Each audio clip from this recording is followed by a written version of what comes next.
Beth, Marshall's wife, was the founder of, and the first PTA president of PS 89.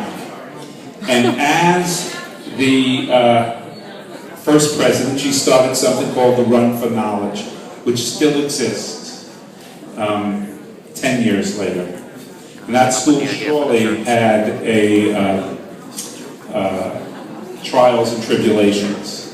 And what it says to me is that things continue on after we leave. We form community, and it continues, and it brings people together, and it's all good about what life is all about.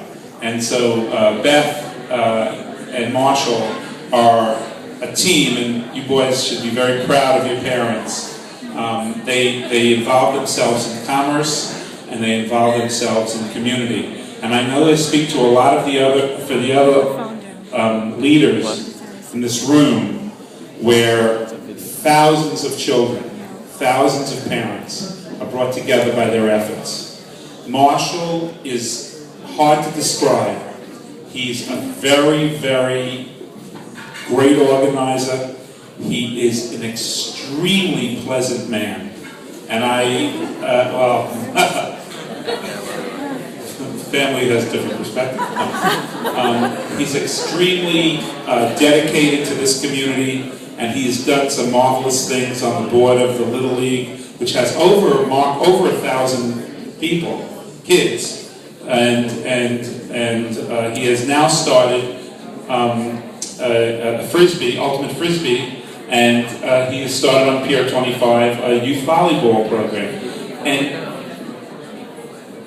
when people talk, that means I'm talking too long, but I have to say this. When I called Marshall this week and I said, Marshall said to me, can you get me some people? I thought he was talking about tonight. He wasn't even thinking about his award tonight. He was thinking about what he's going to do tomorrow night with the kids. Marshall's an incredible person, and I want to call up to the podium Marshal Coleman.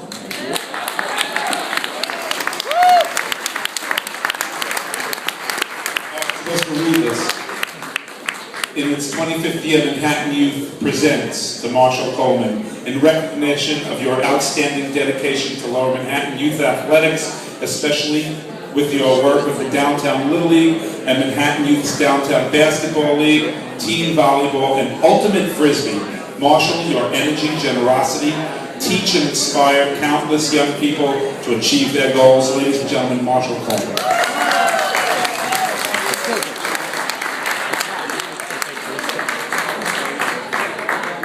Thank you very much, Bob. I wanted to, I've already introduced my family, so thank you about that. I wanted to just tell you a story. When I was growing up, I had a friend who was actively involved in youth sports. And his experience in youth sports was very similar to the kinds of experiences that our kids are having today. And when we were growing up, we played to very, very small crowds. Moms and dads often didn't come to games. You never saw a grandparent. You certainly never saw a baby stroller at a youth sports event 30, 40 years ago. Now, our 7, 8, 9, 10-year-old kids are playing to huge crowds. Mom and dad are showing up, their siblings, their grandparents, their relatives, their friends, their neighbors. The pressure is intense for these young kids. Well, my friend, growing up, had the same kind of pressure because his parents always came to the games. His overachieving star athlete brother was always there. His younger brother, who was the apple in the eyes of his parents, was always there, and he played under the same kind of pressure. Well, he was 11 years old, and it was the championship game, Little League Baseball. It was the last inning. His team was up by a run, and there were 2 outs. His team was about to win the championship. There was a slow ground ball hit toward him at second base. The ball went under his glove, through his legs into the outfield, scoring the tying and winning run. Well, this kid took it very hard, went home, didn't come out of the house for days, and it really hurt. It ruined his baseball career. Actually, ended his baseball career. Well, my efforts have my